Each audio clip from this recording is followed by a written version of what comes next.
Okay, PolyFamily recap. You're going to see me. I write my notes down, so I'm going to probably read them from there. So this week's episode kicked off right where we left off with the ongoing breastfeeding discussion. So now that Taya's milk has officially come in, Alicia reveals that she unfortunately wasn't able to produce milk.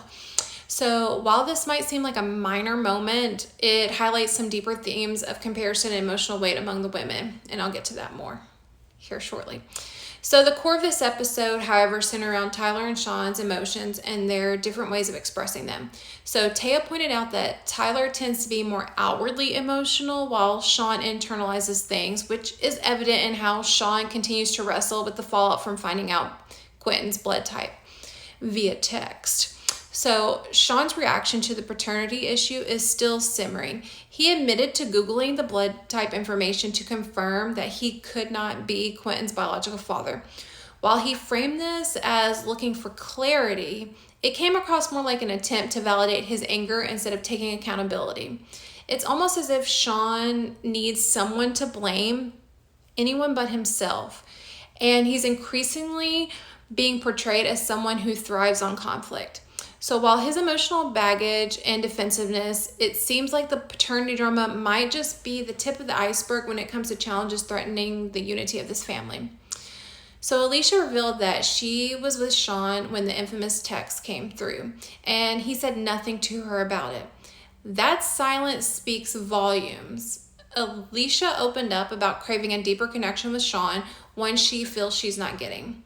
She senses that Sean leans more emotionally on Taya, which only adds tension, especially since next week's teaser suggests that Alicia also believes Taya and Tyler may have a deeper attraction. So that could be a major step up for the drama between the women, something that, we haven't really seen yet. So Taya, for her part, defended Sean slightly, saying that he doesn't have many people in his corner about that topic, but other topics, and that it took him a long time for him to open up to her. So, but if past behavior is any indication, which we're seeing a lot of things come out through Reddit, TikTok, things like that, there may be a good reason why people don't feel inclined to support Sean. Perhaps Sean really needs to do some introspection about why he keeps finding himself on the outside looking in. So communication remains a major hurdle for the entire family, individually and collectively. Conversations are missed, feelings go unspoken, and when issues finally come up, it seems like they explode. And one person is very defensive and the others are just trying to be in damage control. So we also saw Tyler discussing the legal implications of Quentin's paternity with his sister.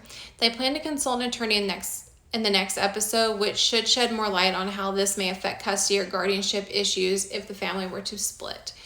It's also interesting that his sister showed up in this episode too, because she's been on TikTok saying she has no communication with the family moving forward, so I'm wondering what happened there. Maybe it will come out on the show, maybe it won't. So on a lighter note, Taya's birthday was celebrated with a family visit and a hot tub yacht party, which sounds wild, especially when they shared that their old house hosted naked hot tub nights. And that's not for everyone, but hey, to each their own. It's definitely not for me. So considering Taya had just had a baby, is managing her anxiety, it was brought up quite a few times, and has 2 toddlers, both 2, running around, it's no wonder she wasn't totally in the birthday party spirit. Hopefully she's getting the support she needs, especially if she's dealing with any postpartum challenges, which with that many people, I imagine she probably is, and all the drama surrounding the paternity. Later in the episode, Alicia made a powerful observation stating that she doesn't see Sean as her person because there's no room for complete honesty without fear. She believes that fear is of hurting him, though it might actually be fear of backlash and his reactions bring. That's a big red flag in any relationship. So the emotional climax came during a tense lunch between Sean and Tyler. Sean claimed not to know why they were meeting, which seems disingenuous. He clearly came to speak and not listen. What stood out was Sean referring to Quentin as it rather than he or him, a moment that really struck a chord with me. That language felt cold and distancing. perhaps a way for Sean to detach emotionally, but also a troubling indication of how he processes his role in Quentin's life, which he does bring up. So, in addition, their parenting philosophies clash. Tyler criticized Sean's disciplinary style, particularly on how he grounded Rhea. Tyler emphasized the importance of letting children know they are loved even when they make mistakes, something he clearly values deeply. Sean, unsurprisingly, took a defensive stance and didn't seem to open to the reflection. When Tyler extended an olive branch to work towards a friendlier relationship, Sean shut it down immediately. So, my final thoughts. This episode revealed a lot about the emotional dynamics at play, especially the mounting pressure between Sean and the rest of the family. Alicia's growing concerns about her connection with both Sean and possibly Taya, combined with legal questions and bubbling resentment, set the stage for major shifts moving forward in episodes.